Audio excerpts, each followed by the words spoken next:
Bismillah ar-Rahman ar-Rahim. Alhamdulillah Rabbil Alameen. Wassalatu wassalamu ala Rasulil Kareem. Wa ala alihi al-tayyibin al-tahirin. Wa sahbihi al-muntajabin. Inna Allaha wa malaikatahu yusalluna ala al-nabi.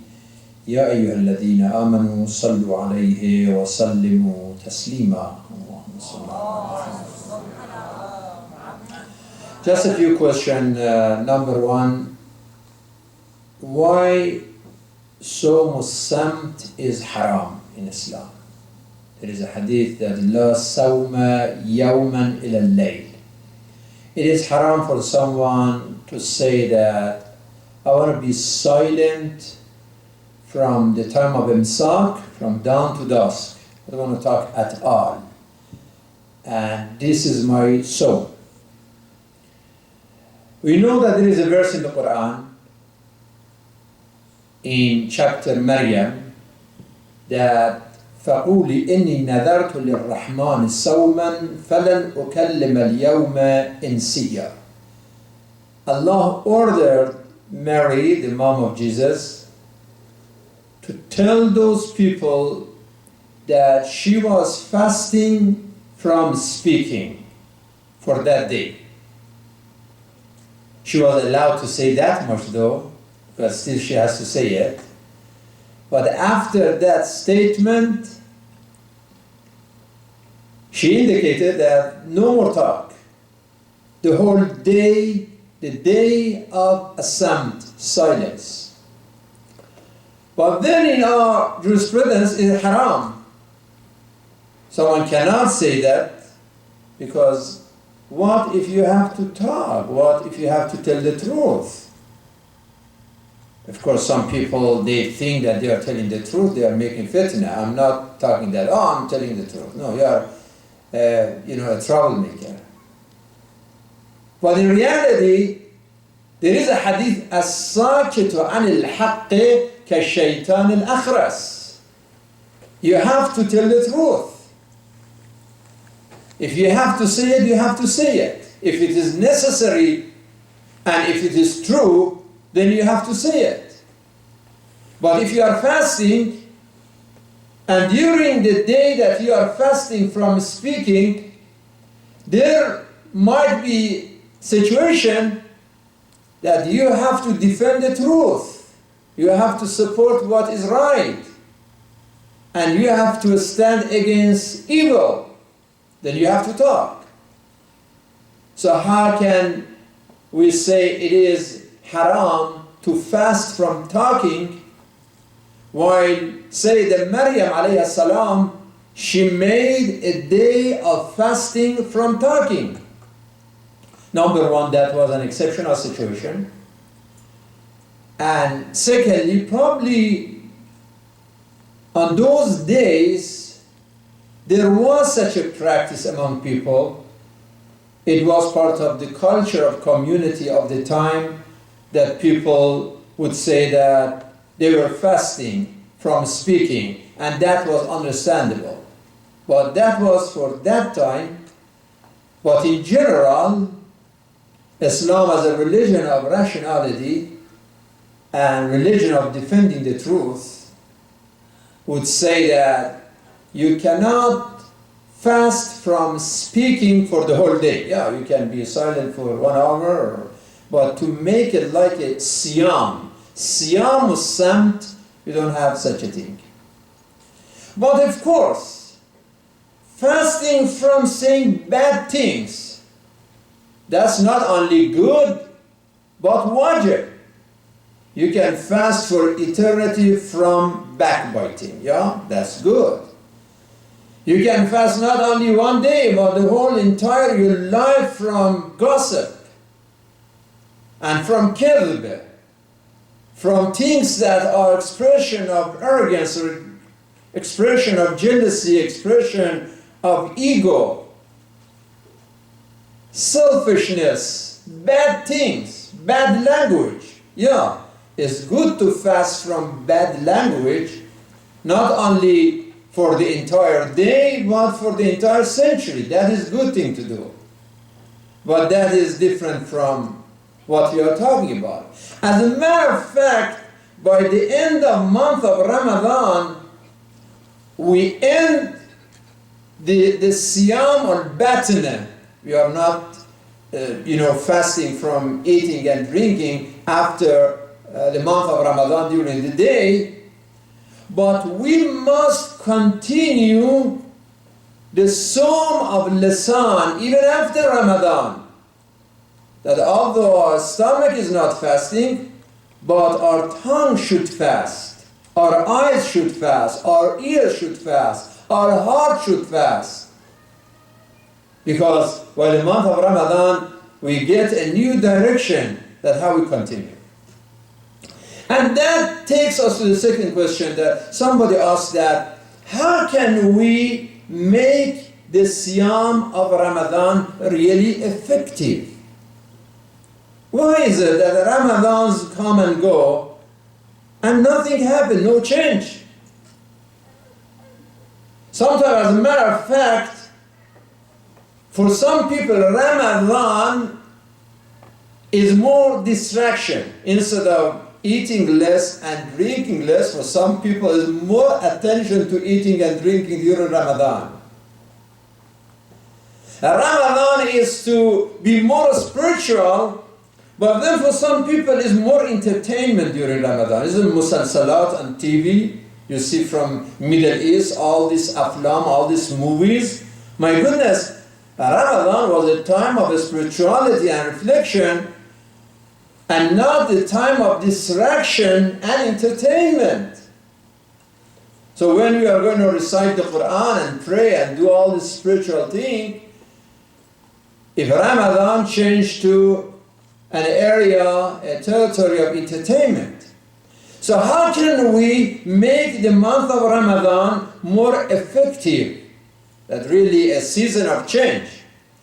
One thing is to look at the kalam of Ahlul Bayt. If you look at Sahifa Sajjadiyya, prayer number 44, the way that Imam Zain al-Abidin alayhi salam, he speaks about the month of Ramadan. And he calls the month of Ramadan Shahrul Islam, wa Shahrul Siyam, wa Shahrul Qiyam, wa Shahrul Tahur, wa Shahrul Hidayah.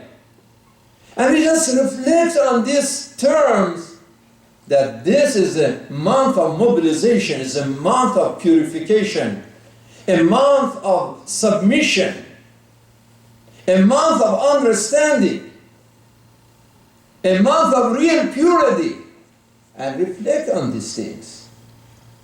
In other words, if you want to make the month of Ramadan an effective season, we have to reflect about the meaning of this month and about the message of this month. What is really the meaning of Ramadan? What is the message of Ramadan? Remember, I mentioned two words. One was لَعَلَّكُمْ تَتَّقُونَ from the Quran. That the month of Ramadan is a period of purification, that you remove all, and we remove all this dust and dirt from the house of our heart and have an internal cleansing. That's number one. And then another term was Hudan lil Muttaqin. That Quran is a source of guidance for people of taqwa. So you see that both Ramadan and Revelation talk about the same thing, purity and taqwa. Both of them want us to have a wajdan, a consciousness of fear of Allah and attention, understanding, and feeling of presence of Allah in our soul. This is the real meaning of taqwa. Then really, during the month of Ramadan, when we are fasting, thinking about لَعَلَّكُمْ تَتَّقُونَ هُدًى لِلْمُتَّقِينَ, reflecting on the meaning of Ramadan, meaning of the Quran, meaning of taqwa, what all these words mean. If we really reflect and deeply think about all levels of Siyam and all levels of revelation in the Quran, we realize that the essence of every practice that we're supposed to do during this Ramadan is to put Allah in the center of our soul. Then Ramadan becomes effective. If Allah is the central thing, if the centrality of our attention, our mind, our heart is Allah, then really Ramadan starts working. That Allah is the first, Allah is the last, Huwa al-Zahir, Huwa al-Batin, Huwa al-Awwal, Huwa al-Akhir, Allah is everything. That like somebody came to Holy Prophet and he said, Ya Rasulullah, I love you. It's good. When you love somebody, it's good to say it. And the Prophet said, say it to your brothers, to your parents, to your children, to your sisters, to humankind. When you love someone, demonstrate that, express it. Ya Rasulullah, I love you. Of course, in the right way, right? Not that a fake love you that, is just foolish for deception. That's not real love. All this dating and I love you, she loves her and he loves her and all of these things and end in trouble and hating each other after a while and they date today and they marry tomorrow morning and divorce tomorrow afternoon. That's not the real love. That is not affection. That's not compassion. That is selfishness. You say, I love you, that means I love myself. It does not love you. And then I love my own desires. I love you, that means I want you for myself. It's about me. It's not about you. And that is why in many situations, the person who's supposed to be beloved, that person is the one who burns at the end. That's the person who would be sacrificing at the end, pays the price at the end. Why? Because the love was not real. This person said, Ya Rasulullah, I love you. He said, whom do you love more? Do you love me or your parents? Which one do you love more? He said, of course I love you more than my own parents, Ya Rasulullah. He said, what about yourself? Do you love me or you yourself? How much you care for your leader, for the messenger of Allah? Which one you love more, yourself or the Rasulullah? He said, Ya Rasulullah, I love you much more than I love myself. At this time, the Prophet raised another question. He said, okay, what about this? Do you love me or Allah? Which one you love more, your Lord or your Rasul? He said, no, Ya Rasulullah, now you change the subject. Now I love you because I love Allah. The reason we love Ahlul Bayt is that we love Allah. If it was not for Allah, we wouldn't care about anything. Anything that we care, anything that we love is because Allah is the center of that love. When Ahlul Bayt, when they fasted, and they share their iftar, وَيُطْعِمُونَ الطَّعَامَ عَلَى حُبِّهِ مِسْكِينًا وَيَتِيمًا وَأَسِيرًا. While they are hungry, they are thirsty. At the end of a day of fasting, they share their food with the needy. While they were extremely hungry, عَلَى حُبِّهِ, they love to eat that food. على حبه, because some of us say على حبه means حب الله, and some they حب الطعام. It's natural. I mean, they love to eat, but still they sacrifice their iftar and they share their food for 3 days with miskin, ويتيم, وأسير. Why they did so? Because they said, we are doing it for Allah. إِنَّمَا نُطْعِمُكُمْ لِوَجْهِ اللَّهِ لَا نُرِيدُ مِنْكُمْ جَزَاءً وَلَا شَكُورًا. You don't have to even say thank you. You don't have to express any appreciation, because we did it for Allah subhanahu wa ta'ala.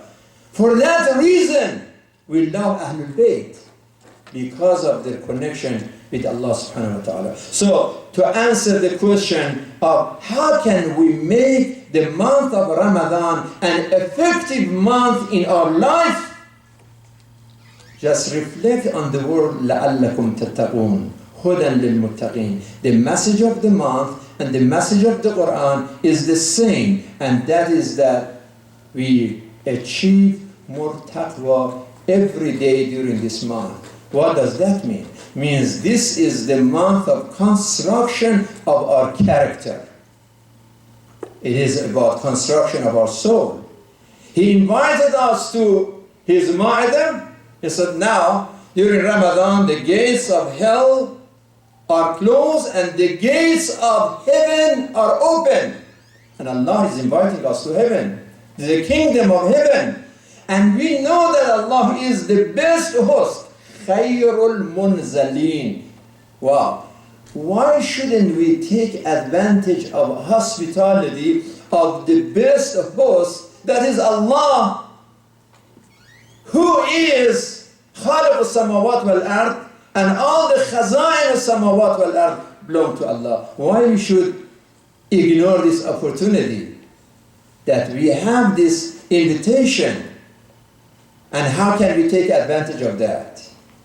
We can take advantage of that through this prayer, through patience, through reciting the Quran, through reciting all this Ad'iyah Ramadaniyah. You know that Dua al-Joshan, Joshan al-Kabir, has 1,000 names of Allah subhanahu wa ta'ala. So how to make Ramadan effective? By thinking about those 1,000 names in Layal al-Qadr. And to think that how can we apply all this Asma'ul Husna, all these beautiful names of Allah to our life? How can we apply Ramadan in our relationship with Allah and do more istighfar and asking for forgiveness during this holy month of Ramadan? How can we repair our society relationship through more solidarity with the suffering during this holy month of Ramadan? So we fix relationship with Allah, we fix our relationship with the society, we fix our relationship with ourselves internally, remove all this dirt and dust from our soul, and strengthen our domination over our temptation, over our desires. And through this way we have a better relationship with Allah, a better relationship with ourselves, a better relationship with the rest of community and society, a better relationship with the rest of our family. You know how sad it is that so many families in Ramadan, they forgot about these opportunities to bring their children and sit down, the parents with their kids. Some of you are doing it now, and I see so many faces here with your sons, with your daughter. That is a blessing.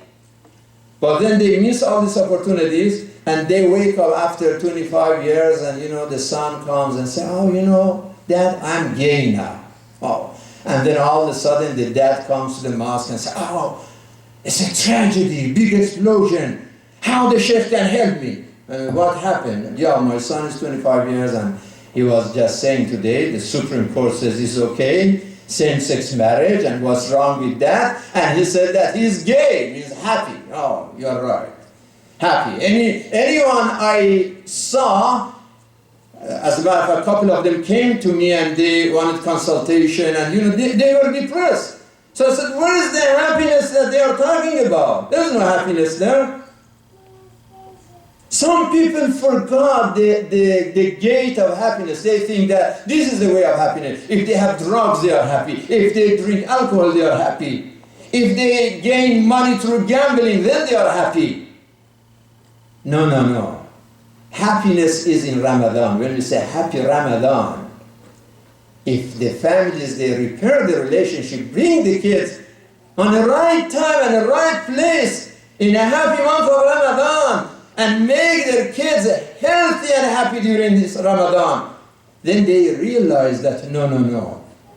Gay marriage is not a divine desire and a divine design for humanity. This is not what our Creator meant for us. Our Creator meant for us marriage. Not this way, not same-sex marriage. So I have to look for the desire of my divine, my Creator, to see what He wants for me and how He desires for my life. And that is the way that I achieve happiness for my life. Yes, Ramadan is a real month of happiness.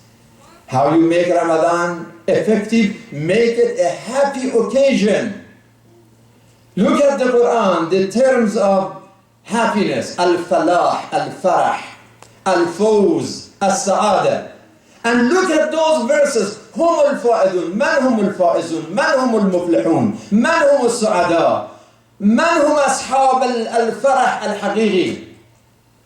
The real happiness, the real joy, the real pleasure is coming through the culture of the holy month of Ramadan. But that can be achieved if we reflect, if we understand, if we think deeply about that.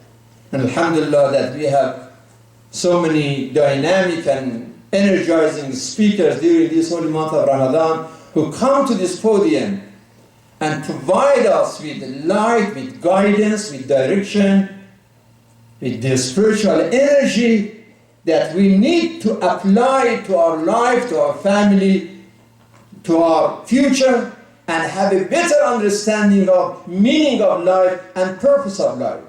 You know, tonight, I'm concluding with this, 2 nights ago when Brother Ali Najaf made his lecture short, and usually when the speakers, they make the lecture short, people are happy.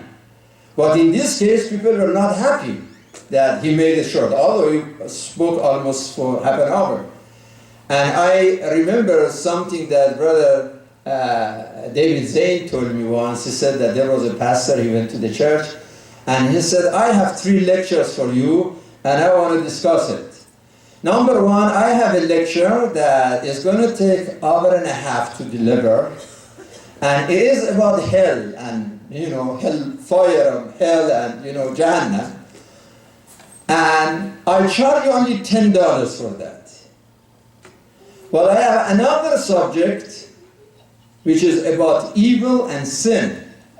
It takes me 45 minutes to deliver this lecture, and it costs you only $50, so it's less. But the 3rd lecture is about love and generosity, and it takes only 10 minutes to deliver, but it costs $100. And I want to vote that which lecture would you prefer? And the vote comes through the basket. When they were passing the basket, they said, you can vote which lecture you want.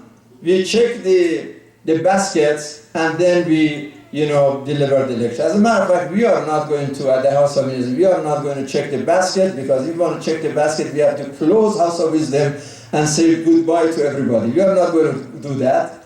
But we are going to have Brother Ali, who is coming here and covers all this subject about heaven and hell and sin and obedience, and is talking about love and generosity and many more. And it is a free opportunity for all of us to come and to sit down and enjoy it. So saying that, please say Salawat ala Muhammad wa ala Muhammad. And Brother Abu Dhar, you want to say something before Brother Ali comes? Do you have any announcements? So let us have Brother Abu Dhar to come and introduce our next speaker, بعد Salawat ala Muhammad wa ala Muhammad.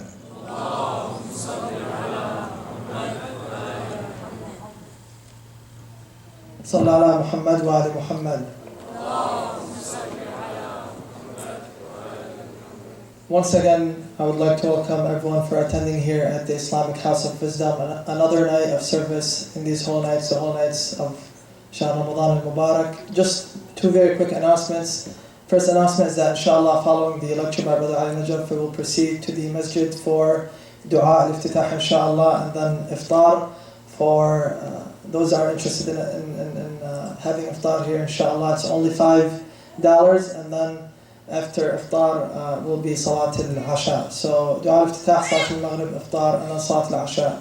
Now, some of you might be wondering why the iftar is $5. I think Hajj Ramadan mentioned it yesterday. It's subsidized, which means that it costs a lot more, but it's subsidized in a way where we're trying to keep it cheap so that most people can afford it, and so that families can come in and enjoy the iftar at a very low cost. But the only way that this can continue subsidizing the iftar and having the general service and the general program is through your contributions, through your generous donations. So we ask that for anyone that's capable and able to donate and sponsor, to sponsor in the name of a deceased loved one. You could sponsor a night for $2,000, or if you can't afford the $2,000, a partial sponsorship would also suffice, inshallah. And for that sponsorship, you could have the picture of a loved one projected on the screen, and then we can recite the Fatiha on their behalf. So if you're interested, please see one of the administrators at the receptionist desk. Now, without further ado, I would like to welcome Brother Ali Najab for another intriguing lecture, inshallah, with a loud salawat ala Muhammad wa ali Muhammad.